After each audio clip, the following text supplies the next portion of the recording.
ہر حال میں اپنے رب کا شکر ادا کیجیے۔ میرا ایک ارب پتی دوست پیمپر لگا کر سارا دن گھر میں اکیلا بیٹھا رہتا ہے۔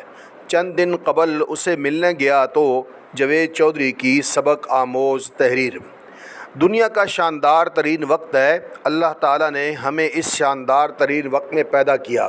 دنیا کے 90% ناممکنات ممکن ہو چکے ہیں۔ آپ دنیا کے کسی بھی کونے میں جا سکتے ہیں، آپ کو کوئی نہیں روکے گا۔ آپ ارب بلکہ کھرب پتی بن سکتے ہیں، آپ کے راستے میں کوئی شخص رکاوٹ کھڑی نہیں کرے گا۔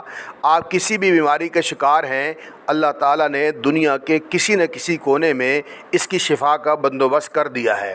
آپ دنیا کی ہر کتاب پڑھ سکتے ہیں، دنیا بھر کی عدالتیں بھی آپ کے لیے کھلی ہیں اور دنیا کے تمام تعلیمی اداروں کے دروازے بھی۔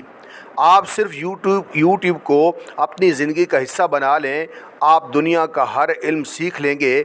آج سے 50 سال پہلے تک لوگ ملیریا، خناق، تشنج، ٹی بی، خسرہ، کالی کھانسی اور پولیو سے مر جاتے تھے۔ ہم آج اپنے بچوں کو حفاظتی ٹیکے لگواتے ہیں اور یہ زندگی بھر کے لیے ان بیماریوں سے محفوظ ہو جاتے ہیں۔ انسان نے اپنی اوسط عمر میں بھی اضافہ کر لیا۔ دوسری جنگ عظیم تک اوسط عمر 50 سال ہوتی تھی۔ لوگ 45 سال کی عمر میں ریٹائر ہو جاتے تھے اور ریٹائرمنٹ سے 5-10 سال بعد انتقال کر جاتے تھے۔ آج دنیا کی ایوریج ایج میں اضافہ ہو چکا ہے۔ جاپان میں 100 سال سے زائد عمر کے 67,824 لوگ موجود ہیں۔ یہ چلتے پھرتے اور دوڑتے بھاگتے ہیں۔ امریکہ میں مرد 90 سال اور عورتیں عموماً 92 سال زندہ رہتی ہیں۔ یورپ میں مردوں کی اوسط عمر 80 سال اور خواتین کی 84 سال ہو چکی ہے، اور پاکستان میں بھی اس وقت 1,13,00,000 لوگوں کی عمریں 60 سال سے زیادہ ہیں۔ یہ تعداد کل آبادی کا 6.5% بنتی ہے۔ دنیا میں 50 سال پہلے تک یہ ممکن نہیں ہوتا تھا کہ لوگوں کو زبردستی فوج میں بھرتی کر کے محاذ پر بھجوا دیا جاتا تھا اور یہ وہاں سے زندہ و سلامت واپس نہیں آتے تھے۔ آج پوری دنیا میں جبری فوجی بھرتی پر پابندی لگ چکی ہے۔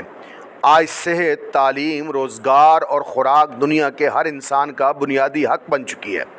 دنیا کا کوئی قانون کسی شخص کو اس حق سے محروم نہیں کر سکتا۔ دنیا کی 90% حکومتیں لوگوں کے ووٹوں سے بنتی ہیں، اور کون کس وقت ان کا حکمران ہوگا یہ فیصلہ لوگ کرتے ہیں۔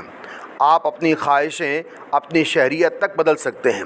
آپ جب چاہیں اپنا ملک، اپنی زبان، اپنا کلچر بدل لیں، آپ کو کوئی نہیں روکے گا۔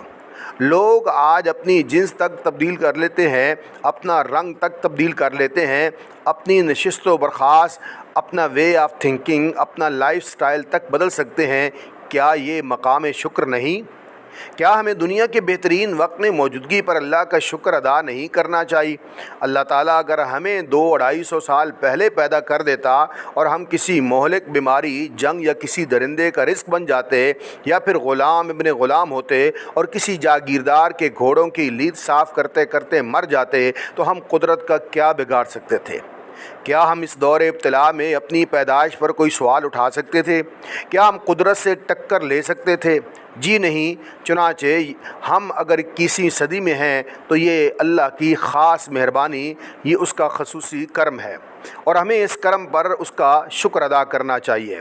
ہم روز اپنی مرضی سے سوتے اور اپنی مرضی سے جاگتے ہیں۔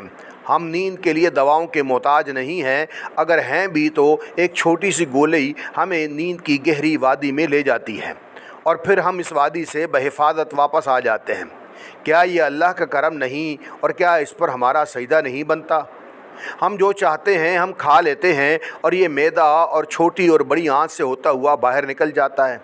ہمارا اپنا فضلہ ہماری آنت میں جم کر ہمارا جسم گلانا شروع نہیں کرتا۔